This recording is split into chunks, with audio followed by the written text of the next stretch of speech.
gente não está preparado, a gente não foi preparado para isso, porque a gente tem as cobranças.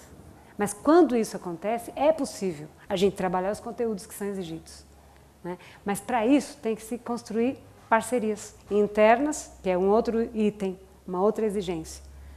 Parcerias internas e externas. A gente vai precisar contar com a ajuda de fora, né? Então, um primeiro ator dessa parceria seriam os conselheiros tutelares. Aí a escola vai e fala, tudo bem, mas a gente chamou o conselho tutelar e o conselho tutelar, pela madrugada, não aportou nada de bom, né? A leitura que ele fez do menino, então a gente precisa, só que tem uma coisa, o conselho tutelar hoje tem o poder e a gente vai precisar do conselho tutelar, então a gente vai ter que enfrentar, porque a parceria não se dá do estalo, a gente precisa construir essa parceria. E infelizmente, a escola ou tem uma imagem ou é arrogante. Então ninguém, né? Ou ela é arrogante ou ela tem a imagem de arrogante. Então ela tem que quebrar um pouco essa imagem e se acercar das pessoas. As pessoas, os conselheiros, e aprender com o conselheiro tutelar, porque a gente vai precisar dele. Quando a gente percebe que uma criança está sofrendo maus tratos, ou ela está tendo o seu direito, a criança ou adolescente, ferido, seu direito ferido, a gente precisa fazer alguma coisa. Não dá para fazer de conta. E falar, não adianta, porque o conselho tutelar, não adianta. Porque a resposta, normalmente, eu já fiz de tudo, não adianta. Gente, essa fala é sem esperança, não é? Dizer isso, já tentei de tudo, não tem jeito. Esse aluno não tem jeito. Não é verdade. Nós vamos ter que pensar, não tem jeito porque então vamos envolver mais pessoas, vamos envolver uma rede. Então, um deles é o conselho tutelar, as organizações do bairro, a gente precisa conhecer quem são as lideranças, quem são, né, os parceiros que podem fortalecer o trabalho mais aberto, mais democrático aqui na escola. E tem também as políticas públicas, né, na área da saúde, da assistência social, a gente precisa estar aberto para isso, porque sozinho nós não vamos conseguir. A gente precisa pedir socorro. Só o dar aula não vai resolver e vai continuar esse caos. Se continuar nesse ritmo, vai, bum, explodir, a violência vai rolar solto e com certeza essa escola está sendo rejeitada. Essa escola que não compreende o que está acontecendo na realidade e não está buscando intervir nessa realidade, vai sofrer e está em extinção. A gente precisa criar qual é a outra escola. E já tem pistas para isso, não é criar do zero, a gente já tem experiências que deram certo. Uma outra coisa, bom, a gente precisa intervir no currículo, né? Discutir o currículo é uma coisa, é um nó, e a gente precisa intervir. Então, quando fala, bom, a gente precisa, esse aluno ideal, né? Essas famílias ideais, esses professores, não existem, a gente precisa então construir e abrir espaço para que a gente possa inserir no dia a dia da escola a preocupação de ensinar a dialogar. Nós não sabemos dialogar, porque a gente ainda fala muito. O diálogo pressupõe saber escutar, mas não saber escutar como na ditadura, que a gente só escutava, né? Mas é o ouvir, é o interagir, então o diálogo, né? Diálogo de verdade, né? E normalmente isso não acontece. As pessoas não se sentem à vontade para falar, para pactuar um diálogo. Não adianta chegar diante do aluno e falar, fala, eu quero dialogar. Não tem clima. Então como é que a gente vai conseguir conquistar e desenvolver esse espaço em que as pessoas possam se sentir à vontade? O que está acontecendo que isso não acontece? Então a gente precisa aprender a dialogar e a gente precisa ensinar como é que isso faz.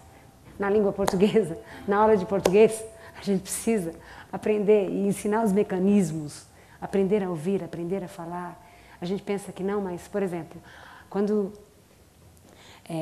nós estamos lá na sala de aula, como é a estética, como é a organização do espaço físico, né? Como que é o quadradão, as cadeiras enfileiradas. Normalmente não é assim o desenho? Ainda, né?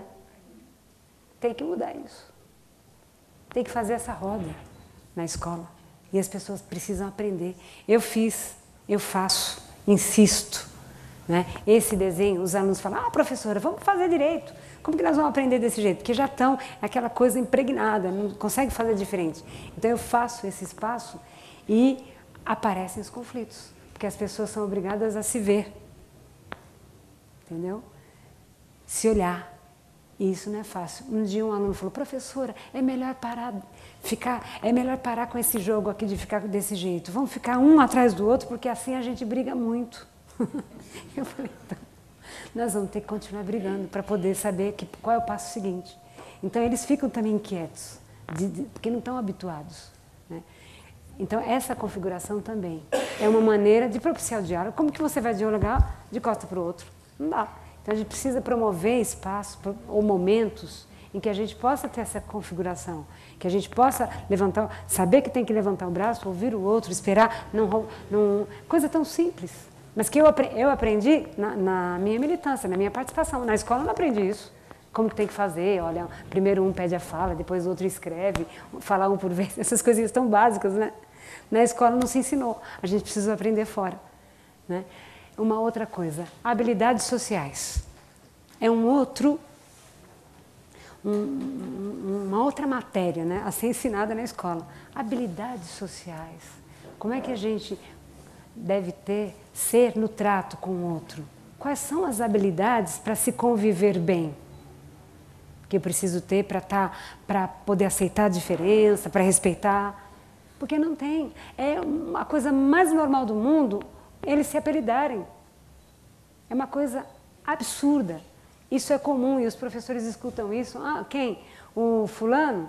E apelidam maldosamente. Aí entra no que a gente, no Brasil, recentemente a gente vem discutindo, que é o bullying. Já ouviram falar? Não é? Isso sempre teve. O pessoal se sentir discriminado, o pessoal ficar traumatizado com a escola, não querer nunca mais voltar, porque se sentia, não é, acuado, perseguido por algum colega, por vizinhos. Né? Uma coisa frequente de pessoas que fugiram da escola. Né? Então aí a gente vai tentar... Por que a evasão escolar? Porque são vagabundos, porque não gostam de estudar. Alguém vai tentar buscar essa explicação? Não, porque não se sentiram inteiros na escola, porque se sentiram perseguidos. E era uma coisa silenciosa, rolava escondido. Ou se alguém escutava, algum adulto falou, não, é briga de vocês têm que se entender. Recentemente, a gente vê isso ainda rolando solto. Eu cheguei numa escola para substituir o ano passado, à noite, e vi um menino negro, com deficiência, e um grupo de jovens dando apelidos de... Eu achei um absurdo. Eu não lembro o apelido, mas era uma coisa muito, muito feia, muito triste, muito deprimente. E o menino ria, entrava no jogo. Para poder ficar firme, ele se entrava, deixava brincar. Eu falei, como você está feliz com isso? Não. Por que você deixa? Aí eu fui entendendo, também não podia cobrar dele, porque ele não tinha uma força. E os professores também estavam preocupados em dar aula de ciências, aula de matemática, dar os seus conteúdos, e ninguém intervia. Eu falei, meu Deus, a gente precisa intervir nisso, urgente. É caso de polícia. Então a gente, sabe, está faltando isso. Então, como eu fiquei em período de transição, foi 2 semaninhas, não tive muito o que fazer, não tive condições. Mas eu acho que iniciativas pontuais podem contribuir para mudar a cultura. Ali, onde eu estou, na sala dos professores, não passa nada batido, porque na sala dos professores rola muita coisa, muitas queixas e muitas falas preconceituosas.